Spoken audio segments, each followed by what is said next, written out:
Hi friends, स्वागत है आपका हमारे यूट्यूब चैनल में।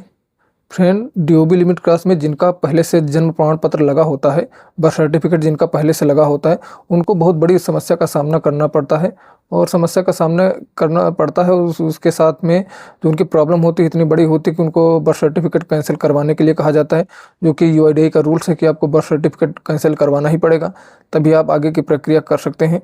लेकिन आज मैं यहाँ पर बताऊँगा आपको कि आपको बर्थ सर्टिफिकेट कैंसिल नहीं करवाना पड़ेगा। बगैर बर्थ सर्टिफिकेट कैंसिल करवाए आपका डीओबी लिमिट क्लास सही हो जाएगा। उसी पुराने बर्थ सर्टिफिकेट से आपको नया बर्थ सर्टिफिकेट भी नहीं बनवाना पड़ेगा। तो आप लोग आश्चर्यचकित ना हो, इस वीडियो को आपको पूरा एंड तक देखना है, तभी आपको समझ में आएगा क्या करना होगा, यूआईडीएआई का रूल्स क्या है। क्योंकि यूआईडीएआई के रूल्स में ही ये छिपा हुआ है, बस ध्यान देने वाली बात है। क्योंकि यूआईडीएआई का रूल्स ये है कि आप बर्थ सर्टिफिकेट या तो निरस्त करवाइए, कैंसिल करवाइए, या उसमें संशोधन करवाइए। तो निरस्त करवाने में तो बहुत बड़ी समस्या का सामना करना पड़ता है, आपको कारण बताना पड़े क्यों निरस्त करना चाहते हैं। और एक बार जन्म प्रमाण पत्र का पंजीकरण हो चुका तो उसमें आपका जो निरस्तीकरण है वो इतना आसान नहीं होता, वो निरस्त नहीं होता। उसके लिए रीज़न आपको बताना पड़ेगा। यदि आपने एक कहीं और बर्थ सर्टिफिकेट बनवाया होगा तब आपका निरस्त हो सकता है, या फिर आपने कोई आपकी डीओबी गलत है, आपके सारे जो एजुकेशनल डॉक्यूमेंट है वहाँ पर दूसरी है, तो ऐसे में वो संशोधन उसका हो सकता है। आप संशोधन करवाएंगे तो वो आसान प्रक्रिया है, कैंसिल करवाएंगे तो वो बहुत लंबी प्रक्रिया है। उसमें कैंसिल आसानी से होता नहीं, बल्कि हो जाता है कैंसिल, लेकिन आसानी से नहीं होता। तो यहाँ आपको कुछ करना नहीं, आपका जो पुराना बर्थ सर्टिफिकेट है उसी में आपको अपनी नई डीओबी अपडेट करवा लेनी है। जिस भी रजिस्ट्रार से बना हुआ है, जहाँ से भी बना है, वहाँ आपको एजुकेशनल डॉक्यूमेंट देना पड़ेगा और उसके अकॉर्डिंग आपको अपनी जन्मतिथि को संशोधन करवा लेना है। तो बस इतना ही नहीं, अभी आपको और भी यहाँ पर बताएंगे कि इसके बाद में क्या करना होता है।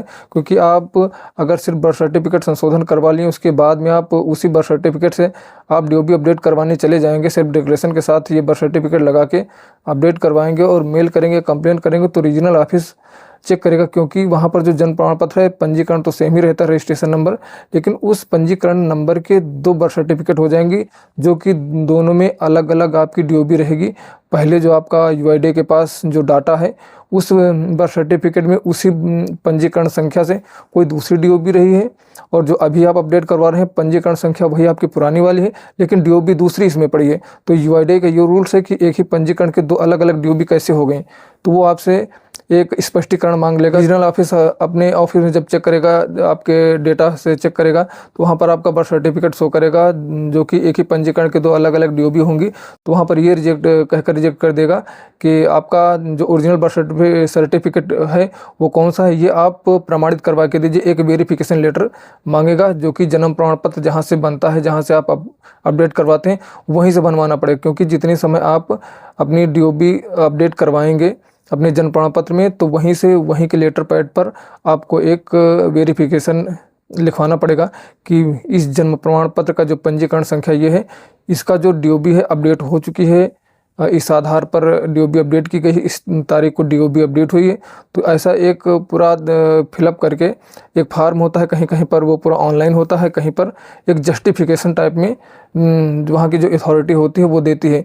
तो इस तरह का जब आपको वेरिफिकेशन मिल जाएगा, तो डीओबी अपडेट करवाते टाइम आपको birth certificate, self declaration form और ये वेरिफिकेशन बर्थ सर्टिफिकेट का ये अपलोड करना पड़ेगा। उसके बाद में आप कंप्लेन मेल या स्पीड पोस्ट कीजिए। तो जब यूआईडीएआई वहाँ पर चेक करेगा तो उसको ये पता चले कि हाँ, इस जन्म प्रमाण पत्र के पंजीकरण संख्या जो ये है, इसमें ऑलरेडी जो पहले से डीओबी थी वो अपडेट कर दी गई है, जो कि वर्तमान में ये है। और जब वहाँ क्यूआर कोड से स्कैन किया जाएगा तो जो डेटाबेस है जन्म प्रमाण पत्र का, वहाँ पर जो डीओबी रिफ्लेक्ट होगी वो करंट है। तो इस आधार पर वहाँ पर रीजनल ऑफिस को अप्रूव कर देगा और आगे भेज दिया जाएगा, और टैक्स सेंटर इसको जनरेट कर देगा। तो ये प्रक्रिया आसान है, तो इसको आप लोग कीजिए, ये 100% काम करती है। क्योंकि कई लोगों का ऐसे सही हुआ है और आपका भी सही हो जाएगा। तो मित्रों, ये वीडियो अच्छी लगी तो इसको लाइक कीजिए, और चैनल पर नए हैं तो इसको सब्सक्राइब अवश्य कर लीजिए। मिलते हैं किसी नेक्स्ट वीडियो में, तब तक के लिए धन्यवाद।